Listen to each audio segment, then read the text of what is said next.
मुनक नहर के पास मौजूद गांवों ने पिछली बार हुए जाट आरक्षण आंदोलन में बहुत कुछ खोया।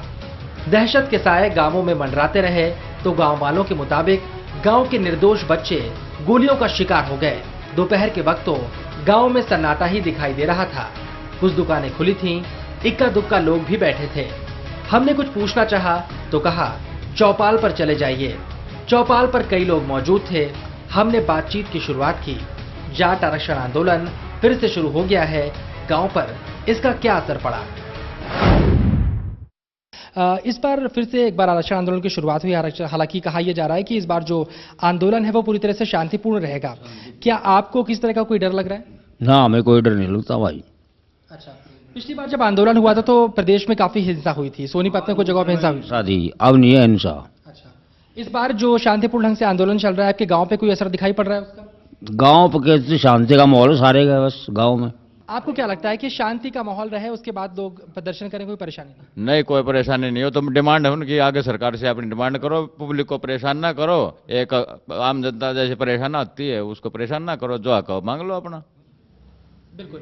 पिछली बार आपने देखा था कि प्रदेश में काफी हिंसा हुई थी। क्या आपको लगता है कि ये तरीका ठीक है आंदोलन? नहीं, ये तरीका अच्छा नहीं है। किसी को भी अच्छा नहीं लग रहा है। तो खुद करने वालों को भी नहीं लग रहा है पीछे से। ठीक है, अब की बार अच्छा माहौल है, पीछे भी था। अरे इस एरिया के जितने पिंड है, गांव हैं, जब भी अच्छा ही था। ये बाहर के आके जो दंगा प्रसाद करते हैं तो हमारे गांव का भी नाम ऊपर उठता है। हाँ भाई, वहाँ उधर हुआ है।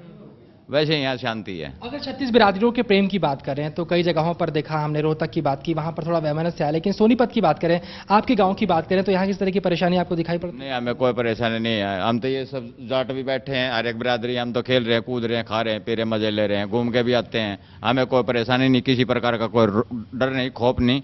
बाकी ये है बाहर के आगे दंगा करेंगे तो या हुई हाँ भाई जाट है तो उसमें थोड़ा बहुत एक चला जाता है, उसमें बदनामी तो है ही। मेरा एरिया है, मैं भी चला जाऊंगा, अदर पार्टी का हूं मैं।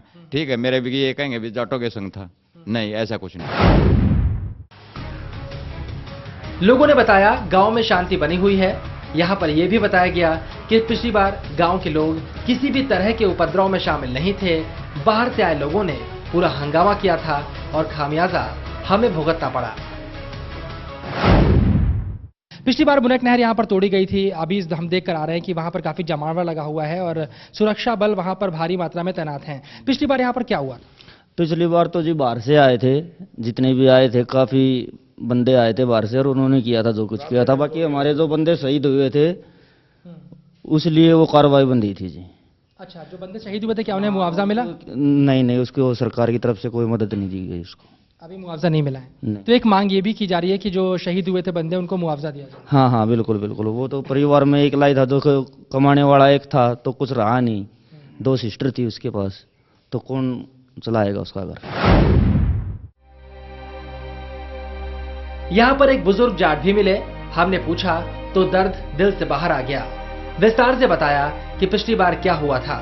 इन बुजुर्गवार ने यह भी बताया कि जब पढ़ी लिखी हुई बहुएं खेत में खुरपी से खुदाई करती हैं तो तकलीफ होती है। अगर आरक्षण मिल जाए तो उनका भी भला हो जाएगा। उस वक्त मैं अपने खेत से आया था, जिस वक्त याद सुबह जो 2 बच्चे शहीद हुए थे, उनमें से एक बच्चा तो वहां गन्ना चूस रहा था मेरे पास ही। तो उसकी उम्र सारी मेरे ख्याल में 18-19 साल होगी। तो वो जैसे एक तमाशा हो गया, पर वो देखने ही गया था और गोली उसको भी लग गई थी। तो 4 बार मैंने डंडा लेके भगाने की कोशिश की थी जो लोग वहां आए थे, और उनमें से हमारे यहाँ का एक भी आदमी नहीं था। मतलब जो आंदोलनकारी बाहर से आए थे उनको आप भगाने की कोशिश कर रहे थे? आंदोलनकारी वे थे ही नहीं। वे तो आंदोलन को बदनाम करने वाले थे। अच्छा। सिर्फ इसलिए कि भाई ये आंदोलन बदनाम हो। और एक भी आदमी हमारे गांव में से नहर तोड़ने नहीं गया, 36 कौम का कोई भी आदमी। और हमने जितने भी लोगों को वहाँ देखा ना, मैं भी चला गया था क्योंकि मैं खेत में से आ रहा था, तो उस वक्त एक भी आदमी हमारे यहाँ का नहीं था। चलिए, इस बार भी जिस तरह से आंदोलन फिर से शुरू किया गया है, कहा जा रहा है कि शांतिपूर्ण ढंग से पूरा आंदोलन चलेगा, लेकिन अगर मांगे नहीं मानी जाती हैं तो एक बार फिर से हम सोचेंगे कि आंदोलन हमें किस तरफ लेकर जाना है।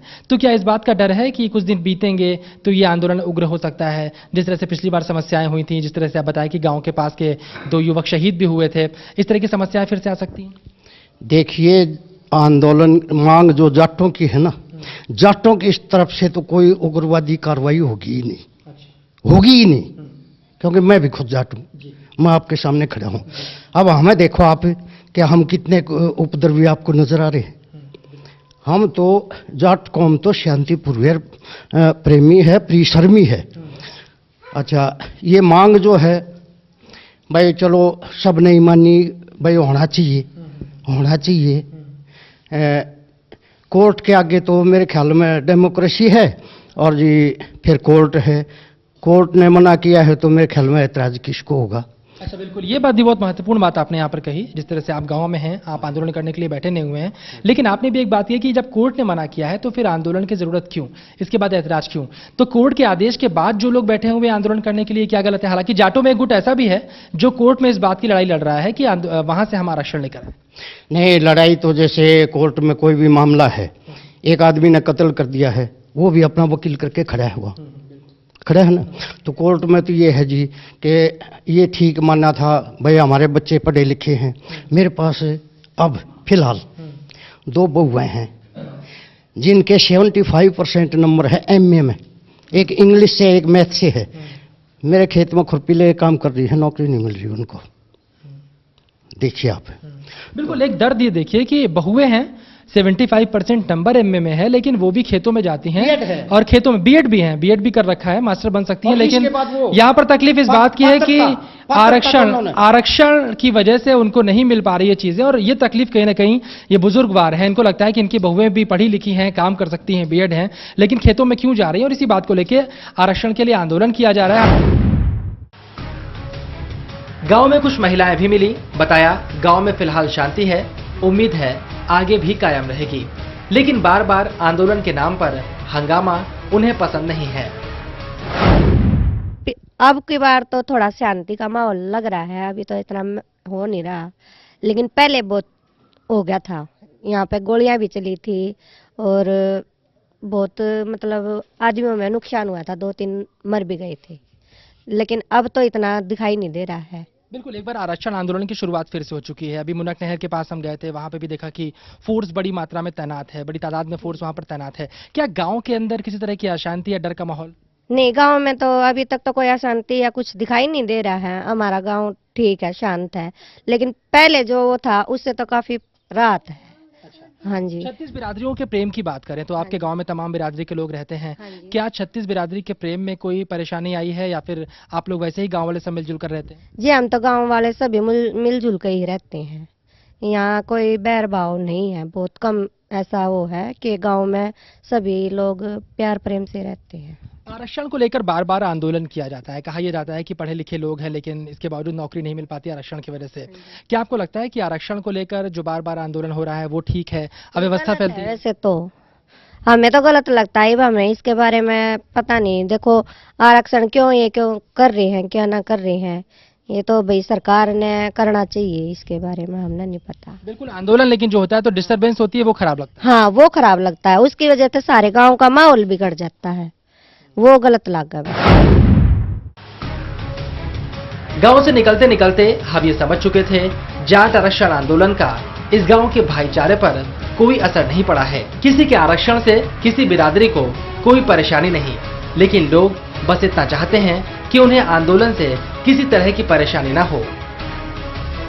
गांव से निकलकर हमने हाईवे का रुख किया, क्योंकि इसी हाईवे पर पिछली बार हिंसा की सबसे ज्यादा लपटें दिखाई दी थीं।